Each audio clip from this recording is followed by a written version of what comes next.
प्रिय विद्यार्थियों, आज हम लोग जानेंगे भारतीय दृष्टिकोण से दर्शन की अवधारणा। तो इसको जानने के लिए सबसे पहले हम जान लें कि भारतीय दृष्टिकोण क्या है। भारतीय दृष्टिकोण जानने के लिए हमें सबसे पहले जानना होगा कि दृष्टिकोण क्या है। जैसा कि शब्द में ही निहित है, दृष्टि और कोण। कोण माने एंगल, आप सब जानते हैं। किसी एक विशेष कोण की दृष्टि यानी किसी विचार को अपने ज्ञान एवं अनुभव के आधार पर देखने या समझने की अंतर्दृष्टि। साधारण दृष्टि नहीं, जो हमारे इंद्रिय जन्य ज्ञान है। आँख से हम बहुत कुछ देखते हैं, लेकिन हमेशा देखा हुआ सत्य नहीं होता है। तो जो हम देखते हैं उसे हम अपने अनुभव के आधार पर अपने विचार जो निर्मित करते हैं, वैसी सूक्ष्म अंतर्दृष्टि, स्थूल से सूक्ष्म होना दृष्टिकोण है ना, रूपांतरण होना दृष्टिकोण है। जैसे एक और उदाहरण ले लें आप कि पेड़ पौधे जो हैं वो कैसे बढ़ते हैं। कोई एक बीज जब हम मिट्टी में डालते हैं तो उसके अंदर एक विशाल वृक्ष की क्षमताएं छुपी होती हैं, है ना। उस बीज को हम ऐसे ही हटा नहीं सकते अपने मस्तिष्क में, ऐसे ही छोटा नहीं समझ सकते, लेकिन उसके अंदर एक विशाल वृक्ष की संभावनाएं हैं। वो रूपांतरण होता है। रूपांतरण कैसे? जब खाद और पानी जैसी मिट्टी, हवा सब मिलता है उस बीज को, तो उसके अंदर से सुगंधित पुष्प पैदा होता है, सुगंधित वृक्ष बनता है, एक अच्छा पत्ती तने से युक्त बहुत अच्छा वृक्ष बनता है। तो ये खाद, मिट्टी, पानी, हवा का रूपांतरण किस में हो गया? फूल और वृक्षों में, फल में। तो ये अंतर्दृष्टि है। तो किसी विषय में निश्चित किया गया मत जो है वो दृष्टिकोण है।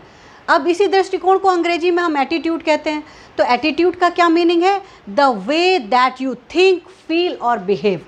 एटीट्यूड क्या कहता है कि वो मार्ग जिसके द्वारा हम विचार करते हैं, महसूस करते हैं या व्यवहार करते हैं, ये सब किस पर आधारित होता है? हमारे अनुभव और हमारे ज्ञान पर। वही हमारा एटीट्यूड बनता है। और आजकल तो आप सब इस शब्द से बहुत ही ज़्यादा परिचित होंगे कि बहुत एटीट्यूड है। ये शब्द गलत दिशा में, गलत अर्थों में प्रयोग किया जाने लगा, जबकि एटीट्यूड और दृष्टिकोण का अपना बहुत सार्थक अर्थ है। तो मेरी आपसे अपेक्षा है कि आप इस एटीट्यूड और दृष्टिकोण शब्द का सही प्रयोग करें अपने जीवन में। अब आ जाएं, भारतीय दृष्टिकोण क्या है? भारतीय दृष्टिकोण, हम सब भारतीय हैं और वो एक गरिमापूर्ण परंपरा है।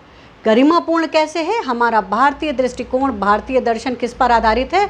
आध्यात्म और योग पर। आध्यात्म क्या चीज़ है? बाहर झलता भीतर जलता, बाहर भीतर पानी, फुटा कुंभ जल जल ही समाया, ये तथ्य कहते हैं ज्ञानी, है ना। जैसे आप एक घड़े में जल भरकर, गंगा जल ही घड़े में भर करके हम गंगा नदी में प्रवाहित कर देते हैं, तो वैसे ही ये जो पूरा ब्रह्मांड है वो सागर के समान है और हमारा शरीर उस घट के समान है। तो भीतर भी हमारे गंगा जल ही है, वही यूनिवर्स का अंश है, वही ब्रह्मांड का अंश है। तो भीतर भी वही जल है, बाहर भी वही जल है। थोड़ी दूर घट का वो जल तैरते तैरते एक दिन वो मिट्टी का घड़ा फूट जाता है और फिर आप अंदर के जल और बाहर के जल में अंतर नहीं कर सकते हैं। यही हमारे भारतीय दृष्टिकोण का आधार है। ये ज्ञान, ये आध्यात्म कि बाहर का जल और भीतर का जल एक ही समान है। और ये शरीर, हमारा जो मानव शरीर है, वो उस घट के समान है जो कुछ समय के लिए हमें मिला हुआ है, जिसमें हमारी ऊर्जा संरक्षित है। अब आ जाइए, एक और बात जान लें कि भारतीय दर्शन कहाँ से आरंभ हुआ है? मैं कौन हूँ, हु आई एम, है ना, स्वयं के प्रति जिज्ञासा। और यहाँ पर थोड़ी सी बात चर्चा कर दूँ, लेकिन अगले वीडियो में मैं करूँगी। पाश्चात्य दर्शन कहाँ से शुरू हुआ है? प्रकृति क्या है, व्हाट इज़ नेचर। लेकिन हमारा भारतीय दर्शन कहाँ से शुरू हुआ? मैं कौन हूँ। तो स्वयं के प्रति जिज्ञासा, आत्मानुभूति, आत्म जागृति, आत्म चेतना, आत्मबोध, ये भारतीय दृष्टिकोण के अंश हैं। भारतीय दृष्टिकोण से भारतीय दर्शन जो है वो भारतीय संस्कृति पर आधारित है। और हमारी भारतीय संस्कृति कैसी है? जो सत्यम शिवम सुंदरम जैसे सूत्र वाक्य की जननी है। अब यहाँ ये सत्यम शिवम सुंदरम क्या है? जो सत्य है वही शिव, शिव माने कल्याणकारी है, और जो कल्याणकारी है वही सुंदर है। ऐसा हमारे वेद पुराणों में कहा गया है, इसके बारे में चर्चा की गई है। तो अब आपको थोड़ा बहुत ही सरल शब्दों में मैंने समझाने का प्रयास किया है, आपको समझ में आया होगा कि भारतीय दृष्टिकोण क्या है। अब हम आ जाएं भारतीय दृष्टिकोण से दर्शन की अवधारणा हमने थोड़ी समझी। अब ये भारतीय दर्शन के मुख्य बिंदु क्या हैं, इनकी क्या मुख्य विशेषता है। तो भारतीय दर्शन ही जीवन दर्शन है। भारतीय दर्शन को हम अलग से किसी फिलॉसफी में नहीं जोड़ सकते, ये जीवन से जुड़ा दर्शन है। मनुष्य के प्रत्येक प्राणी के जीवन का जो दर्शन होता है, जो दृष्टिकोण है, वही भारतीय दर्शन है। ये पूर्णता का दर्शन है। पूर्णता का दर्शन कैसे? जैसे कि बृहदारण्यक में कहा गया है, पूर्णमदः पूर्णमिदं पूर्णमत मुच्यते पूर्णमस्य पूर्णमादाय पूर्णमेवावशिष्यते। अर्थात आत्मा पूर्ण है, ब्रह्म भी पूर्ण है।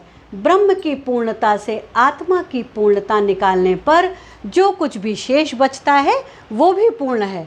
कहने का बहुत सरल शब्दों में तात्पर्य ये है कि वो ब्रह्मांड, वो यूनिवर्स, वो पूर्ण है और हमारे भीतर जो कुछ है वो भी पूर्ण है। तो कहीं भी हमको अधूरा नहीं है। वो ऊर्जा और हमारी जीवन ऊर्जा एक ही है और उसको घटा देने पर, अगर ये शरीर चला भी जाए, ये मन चला भी जाए, तो भी क्या बचता है? वही पूर्ण ऊर्जा बचती है जो यूनिवर्स की पूर्ण ऊर्जा के साथ एकाकार हो जाती है। सत्य का साक्षात्कार भारतीय दर्शन है। कौन से सत्य का साक्षात्कार? यही सत्य है कि हमारी जो जीवन ऊर्जा है वो उस ब्रह्मांडीय ऊर्जा का एक अंश है। जो इस बात को समझ गया वो भारतीय दर्शन को जान गया। भारतीय दर्शन कर्म पर आधारित है, अर्थात व्यक्ति को अपने कर्म फल भोगने ही पड़ते हैं। और जैसा कि गीता में कहा ही गया है, कर्मण्येवाधिकारस्ते मा फलेषु कदाचन, अर्थात कर्म करने में ही विश्वास रखो, उसके फल में नहीं। दुख का कारण अज्ञानता है। अगर व्यक्ति दुखी है, मनुष्य दुखी है, तो उसका कारण क्या है? उसका अज्ञानी होना, ना कि उसको जीवन अपूर्ण मिला है, उसके जीवन में समस्याएं ही समस्याएं व्याप्त हैं। समस्या इसलिए है क्योंकि हमें ज्ञान नहीं है, अपनी क्षमताओं का ज्ञान नहीं है, अपनी ऊर्जा की शक्ति का ज्ञान नहीं है। ज्ञान को मुक्ति का मार्ग बताया है और यही ज्ञान जिसको प्राप्त हो जाता है उसको मुक्ति मिल जाती है। मुक्ति माने मोक्ष। मोक्ष का क्या मतलब है? मोक्ष का अर्थ है अपने वास्तविक स्वरूप को जानना। व्यक्ति जब मनुष्य अपने वास्तविक स्वरूप को जान लेता है कि वो सर्वशक्तिमान है, एको अहम द्वितीयो नास्ति, जैसे वेद वाक्य, एक मैं ही हूँ, दूसरा कोई नहीं है, का क्या तात्पर्य है? कि वो सारी ब्रह्मांड की ऊर्जा मेरे अंदर ही विद्यमान है, उस मानव शरीर में विद्यमान है। शरीर तो माध्यम है और उस ऊर्जा का ज्ञान होना ही मोक्ष को प्राप्त हो जाना है। फिर हम आ जाएं परमानंद को जीवन का लक्ष्य समझें। परमानंद क्या है? वही परमानंद की अनुभूति जहाँ सुख दुख ना रह जाए, जहाँ किसी भी तरीके की ड्युअलिटी जीवन में दो भाव ना रह जाएं, है ना, जहाँ समस्या और समाधान का अंतर ना रह जाए, जहाँ घृणा और ईर्ष्या और प्रेम में भी अंतर ना रह जाए, मनुष्य निर्विकार निर्विकल्पक अवस्था को समझ ले, वो परमानंद है और वही जीवन का लक्ष्य है। इसी को आधारित करते हुए भारतीय दर्शन के अनुसार धारते इति धर्म, धर्म को क्या कहा गया है? जो धारण करने योग्य है। धारण करने योग्य क्या क्या चीज़ें हैं? धृति क्षमा दमो अस्तेयम शौचम इंद्रिय निग्रह धी विद्या सत्यम अक्रोधो दशकम धर्म लक्षणम।